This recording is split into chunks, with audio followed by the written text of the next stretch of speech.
Screen? Yes, it's great. Excellent, excellent. Well, thank you again, Phelim, and thank you for the previous speakers. What a wonderful conversation, and I was taking actually some notes, really great talking points in terms of the application of AI was something we'll chat a bit about today.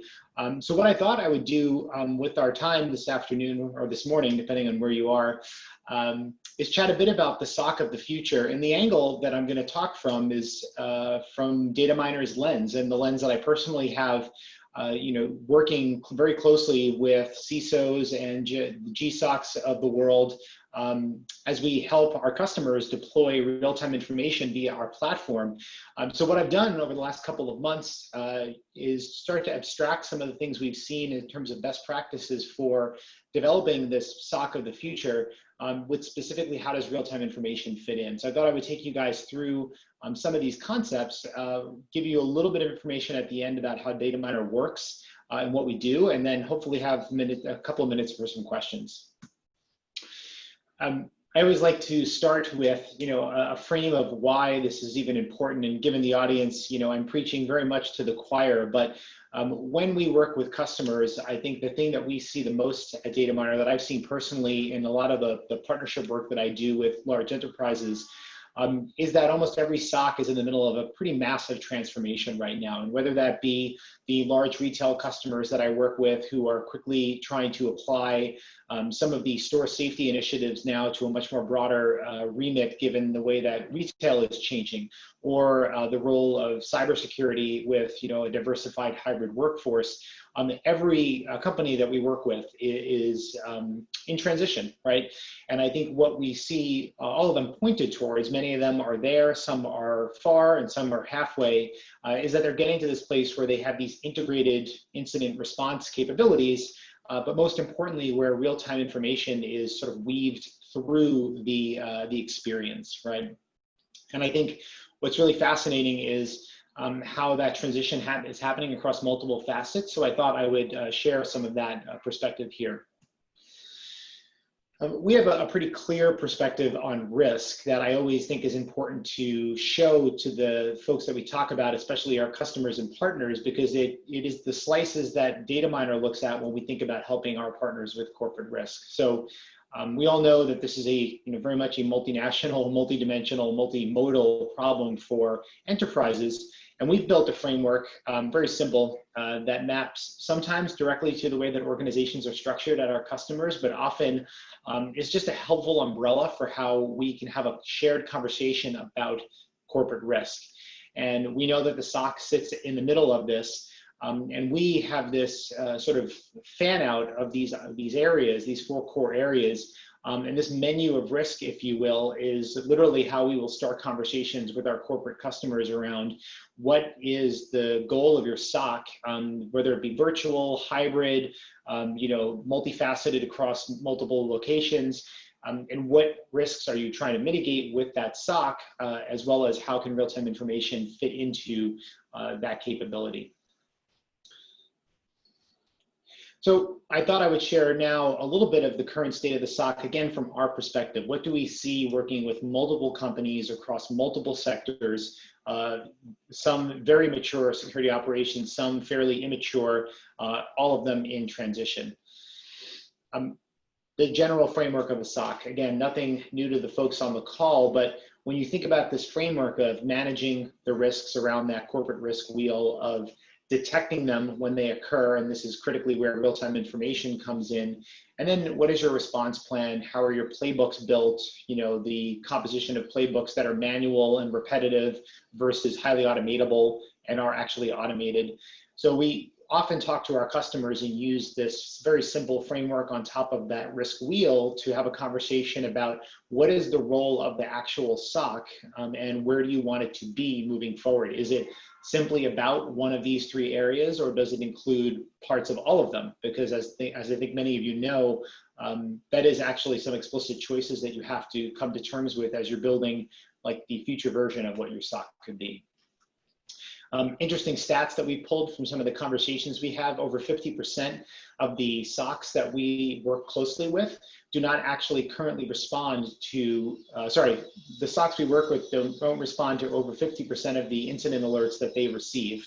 So we look at that as an opportunity to help with real-time information and AI to see how do we close that gap so that you are shrinking the amount of alerts and intelligence that you are missing, because most of the SOCs that we work with look at that 50% number or greater and are quite scared by it because they know there's insights and intelligence in there that could be very useful to managing corporate risk. We know that the security department is very overstretched. Another common set of characteristics across the companies that we work with, straight up budget, right? Many companies we know are looking for ways to get maximum ROI of the tools they're bringing into their SOC or virtual SOC. They are working to rapidly centralize key capabilities while also exploring, and many of them with some of our technology, ways that they can democratize and decentralize some of their responses to risk to get higher efficiency and also drive employee and physical safety. And the last piece I think we see is around culture, and I'm going to talk a bit about that in a second in terms of the composition of the people inside of the SOC and what is the skill set that you're bringing into the organization. So we know that SOCs must stay operationally efficient. And I think, I was talking to one very large biotech company about 2 weeks ago, and we were talking about how they can remain efficient with simply communicating about the risks that are occurring in real time, given that they are basically using a hybrid SOC model where they've got folks working from home. They've got some folks that are periodically coming in shifts into a physical SOC that they've had to make sort of COVID safe with a bunch of safeguards. So they're just struggling with basics of collaboration. And on the other side, they're looking at tools to help speed up the reaction to critical events because they have to become more efficient. So I think that cycle is something that we see very clearly in the corporations that we work with. Phelim, I know you said we didn't talk much about COVID-19 in the last session. I promise not to talk about it too much here, if only to sort of underscore the fact that all we see with COVID, now that we are, call it wherever we are in the continuum, post-crisis, adaptation, whatever your framing is, but we see most of the corporations that we work with looking to real-time information to help them architect the SOC of the future that is able to deal with this new normal. And some of that new normal is unknown, and I'll talk a bit about where automation can help, but for the known parts, the things that have just fundamentally changed, cybersecurity is a big area of this. We work a lot with these SOCs to figure out how can they be more operationally efficient to deal with this new phase of reality. And the other thing, I know this just came up in the last session, and I heard several great points about the role that automation can play here. But we know for sure that manual playbooks aren't the answer, and we actually spend a fair amount of time with our customers. Sometimes paging through physical manuals that are printed and bound. Increasingly so, these are digital playbooks that live at least in a document on a shared drive. But most importantly, we see the SOC of the future as something where the concept of a manual playbook, whether it be a physical thing or most likely a static digital artifact, rapidly going away for risks that are known in terms of how to deal with them. And we do a lot of work with our customers on taking the real-time intelligence from our platform and figuring out ways that it can trigger automatic workflows for either low-level or low-impact events that require a response, but can have people removed from that response chain as much as possible, because we know that that is going to increase efficiency and save headspace for the things that are more important. So when we talk to our customers about rethinking the SOC, we provide a couple of frames, and I thought I would take the audience through them, if only to stimulate some discussion and questions as we wrap up. The first is culture, and I know this came up on the last in the last session as well. The traditional SOC, at least with a heavy weight towards folks coming from law enforcement backgrounds, especially in the corporate world, who bring incredible expertise, background, and connections to the security security experience of a company. One of the things we see in the SOCs of the future, this is especially true of the financial institutions that we work with, is really looking at the total skill set of the security operations team and making sure that it is increasingly balanced with folks that have very native, what I would call digital data skills, right? And these are folks who have data science backgrounds or who come from, analyst backgrounds that focus heavily on information intelligence, because the modern SOC is just ingesting so much more information. So we think about the culture, not so much as is everyone getting along? That's a separate management challenge, but we work with our customers to actually talk about what is the composition of your SOC workforce and what does the skill set topology look like, and do you have enough of the right skills to deal with the influx of information that you're taking in, and also how can AI and our platform help? So I think that this culture angle is something that, quite frankly, as a SaaS platform, we weren't necessarily helping with even just 2 years ago. We were very much an enabling technology, but we have sort of adopted this model of consultation around this because it is so important. Automation, this is very much the bread and butter of what Dataminer helps our customers with, automating, finding out information in the publicly available space. As it came up on the last session, of course, AI by no means is the answer. In fact, it's often can very much cause you to be out of focus with what you're trying to accomplish unless you understand exactly how to apply it. And just recently, I was reading a great report from Accenture, which is available for free online, that I thought I would just highlight. The importance of AI in corporate risk. Some fascinating statistics. They polled over 1,500 companies from around the world and asked them about the state of AI in their company and why it was important. And I found these stats to be very illuminating, as they often are in these global studies. 84% of the executives they interviewed believe that AI is critical to achieving both their growth and their risk objectives. And I think the other, shocking statement to me is that they view it as a strategic enabler, but then compare that to what they actually state is the sort of current state of their AI adoption, and you can see that on the right here. And I'm completely sort of stealing their language here because I think it's so wonderfully illustrative of where the companies we work with are. So many are exploring AI, which is great. They're in this proof of concept factory, and this includes within the modern SOC. But what we often find is, the security operations teams, starting a small data science group and then building a data lake and then just trying to use models to figure out risk scores, right? That's the most basic way I can say it. So one of the things that we help companies with is to figure out where can we offload some of your proof of concepts and actually do that work, not for you, but because we're already looking at the publicly available landscape using AI, and we can automate a lot of what you may be trying to get to in the first place. And I think as you look down this graphic and you see the very small amount of companies who actually are in the sort of steady state of enabled for growth, I think it's just a healthy frame that we certainly think about when we talk to our customers and partners about ways that AI can help them with corporate risk. And the last principle of the modern SOC that we certainly see in some of the best, I would say the best virtual or modern SOCs that we work with, and some of the ones that we have helped to construct, is this idea of collaboration as a principle. And this is, traditionally, and I'm sure you're all very familiar, when you're in an actual SOC, in a physical room or in a control center, in a war room, collaboration starts with a crisis event is happening and you're whiteboarding, you're shoulder to shoulder doing things. And over the last couple of decades with remote connectivity and collaboration technology, we of course can empower security operations professionals to be out in the field with a VIP if they're on an EP detail or at a physical asset, and you're obviously collaborating and staying connected. We actually see collaboration as even one step further. And for those of you that have ever used any of the applications here on the screen, we have started to work with a lot of our customers and partners around how can we start to bring key employees in the field who are non-security professionals into the fold.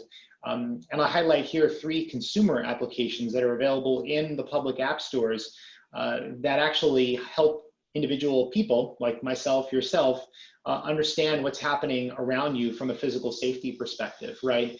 And the reason I think these are important is that this young digitally native workforce that is actually either in most of your companies and corporations or organizations or is quickly coming, are very comfortable with a mobile-first, always connected environment, but most importantly, they've gone beyond just using social media and are now using bespoke community-driven applications that help them be aware of what's happening around them. And we see this more and more. We see store managers at retail associations actually using some of these off-the-shelf apps to basically try to stay aware of what's happening around the store. And the challenge that puts on the modern SOC is now you're breaking traditional duty of care. What does the crisis response workflow look like, et cetera. So we firmly believe that mobility and collaboration play a critical part in the modern security operations center to bring the employee into the fold and help them be appropriately empowered to be a part of your risk solution. So what I'd like to do now is spend that last part of our conversation just talking to you a bit about what we do to sort of capstone it, and then answer any questions you may have.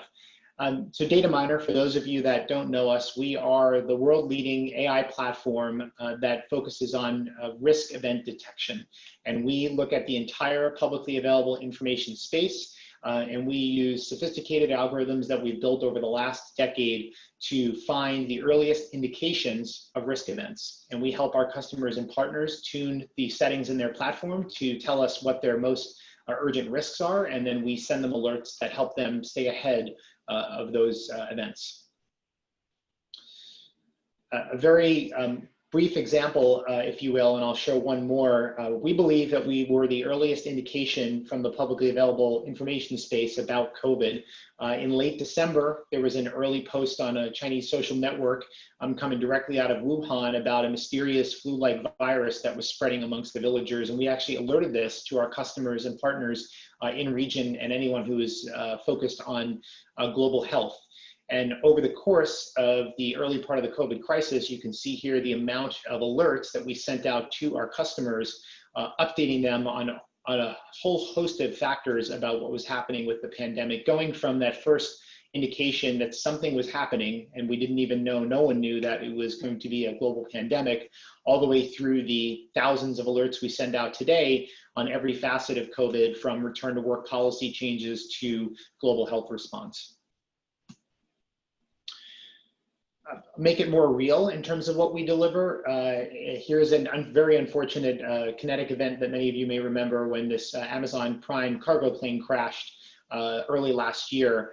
And this business continuity event, not only did we send alerts to our customers in the region and those who have this type of the Amazon Prime planes as part of their supply chain, but we also alert our public sector customers to the same exact information, because we often see a very coordinated response on the ground of customers when these types of cross-functional kinetic events happen. We also have been helping increasingly our customers with cybersecurity. And while we are very much not a cybersecurity firm, we don't help protect your actual network and cyber infrastructure. We have gotten very good at training our AI platform to look for very, very early indications of risks, compromises, attacks by APTs. And we, with the knowledge of what types of systems you are using, can provide you with a very unique lens on the deep and dark web that help you stay abreast and get very early warnings of cyber incidents or cyber origin incidents, especially those that are attempting to hop, like from an ICS perspective into physical infrastructure. I will skip this one in the interest of time and wrap up with a very simple graphic that I often use when I talk to customers when we think about how we see the world, which is, this SOC of the future is something that starts with the earliest indication you can possibly get about a risk event happening. It hits the SOC in whatever physical or virtual format that it is architected, and then focuses on rapidly getting that information to the right groups as fast as possible. I know that is Security Operations 101, but what we often see is many, many manual steps when there could be many fewer manual steps, if the information on the left, the alerting, is as synthesized and as essentially efficient as possible, which is where we come in.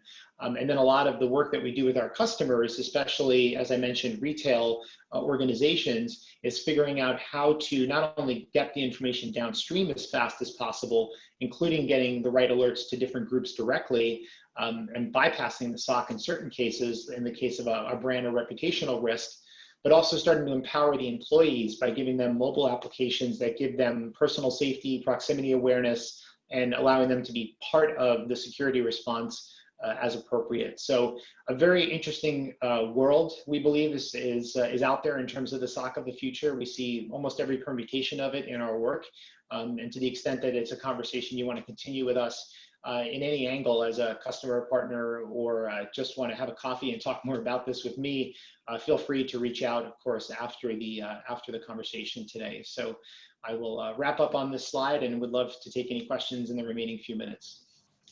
Great, fantastic. Well, it's lovely to see the evolution of the SOC, and especially in the context of this audience. We got a comment from, a question from Miranda. She says, "You were talking about AI. How do you translate human behavior into behavioral analytics and algorithms? Are they just commands or really machine learning like loop learning?" I suspect that's quite a specific question, but what do you think? How do you translate? Got it. Okay, Miranda, great question. That's the answer is kind of complicated, because AI essentially is a multifaceted setup, depending on where the signals are coming from. But we believe in having multiple versions of AI and machine learning running. We have like thousands of algorithms that are running and learning either from each other, from human feedback loops that we have running to train them, and also from watching information patterns in the public available space. So it's essentially all possible versions, especially given the size and breadth of our platform. Great. One more interesting angle from James. He says, "What about unknown threats?" And then James then asks, "How do we stop information overload?" I suppose it's how does the system identify stuff that you never actually asked it to identify? Yes. That is a really great question. The unknown. A couple of ways, right? The first is we've been doing this for about 10 years, so actually almost 11. And what we know really well is if you tell us you're interested in X, Y, and Z risk areas, whether they be a geographic area and or a set of risk types like ICS threats, or something very basic like we care about car crashes in this area because it impacts our ability to keep a store open. We actually know a lot about what you probably also want to look at that we can find in the public available space, and we will often work with our customers to literally provide them a couple of extra views on these types of events, and then just have a conversation with them through our account management to say, are these events useful or not? And we have very, very, very sophisticated configuration that we can use to make sure you're getting exactly the type of alerts that you need. And I will wrap that up with, very much compared, I should say, to a traditional, let's say, all the way to just like searching something public like Twitter and perhaps like a social media monitoring tool in the middle. Those are going to get you a lot of volume. And then again, the part of our AI, or the purpose of our AI, is to, instead of having you look at all that volume and try to cross correlate, synthesize, deal with all the multimodal facets of it, if we can give you one alert that matters, in any specific time period, that is, to me, way more valuable than sending you 50 that you have to sort through. So the whole goal of our platform is to give you those singular events that are uniquely useful. And if you choose to turn the dials up, if you will, you can certainly do that and open your aperture to more. So very much about high signal versus high noise. I like it, and I think one of your colleagues, Tim, previously gave an analogy about you asked for floods, but what if you forgot to ask for sluice gates? Yeah. Yeah, I think that was a nice analogy. Yeah. And we got a more logistical question. Richard asks, "Great slides. Are they available?" Shoot me an email and we can chat afterwards. And would you be happy if I put the email in the chat box, your email? Yeah, just put info@dataminer.com. That'd be great. That'll route to me given the timing of the event. Perfect. And I guess maybe a good question for you and for this DMV region. What are your big challenges? Coming up to November. What's going to be your priority and what your reflections on the DC DMV region? Oh, that's a really good question. We are evolving rapidly our perspective on what's happening, I would say, and we've got a set of folks we have a part of my team. So I don't think I said this at the beginning. I apologize. I'm the senior vice president of product development at Datamir. So part of my responsibility is to determine the answer to that question. By doing some research, right? We're doing a bunch of customer research right now in terms of how this is going to impact public and private sector organizations, doing some research in terms of the public available space. So I would say it's going to be complicated, but we're working to handle it. Perfect. Well, it's an exciting time to be working in corporate security. Nice comment in the audience. Mike Gerdiger says Intel Lifecycle wants to talk more about it, but perhaps we can do that offline. And yeah, it's going to be a fun-filled day. Thank you very much, Michael, for such a great presentation. Nice to see you again. Welcome you to the DMV. Yes, I look forward to seeing you very soon. Yeah, Phelim, always a pleasure, and everyone in the audience, thank you so much for your time and for your candid questions and thoughts. I really enjoyed them. And again, reach out. I'd love to have a conversation afterwards. And Phelim, I'm sure we'll see each other again soon. Okay, be well. We will. Thanks. Got nice comments from Miranda. Dr. Piadashi. Carl says thank you. Mary says thank you. I will catch you in a bit in the audience. Thanks very much. Okay, guys. Thanks, Phelim. Bye-bye. Bye. Perfect. Yes, Matthew Porcelli says another great presentation. Thanks. Great presentation from Maris. Carl says nice job, Michael, and enjoying the product. Eagle says thank you, Michael. I think a few people know you already, Michael. This was really good. Please keep those tweets and LinkedIn messages coming. MSS DMV seems to be the hashtag that we're trending with. A few people have tried some alternatives, but if we can all keep around the MSS DMV, then it'll be very nice. We got a really full day coming up, and obviously we're in the DMV. So what I'd like to do is welcome up to the stage our next panelists who will lead us on an interesting talk around resiliency and crisis management. So let me just bring our fantastic panelists up before I introduce them. Obviously, the question of were we ready? This is a very interesting question. Let me just make sure I've got everybody. Just sifting people out. This is my data.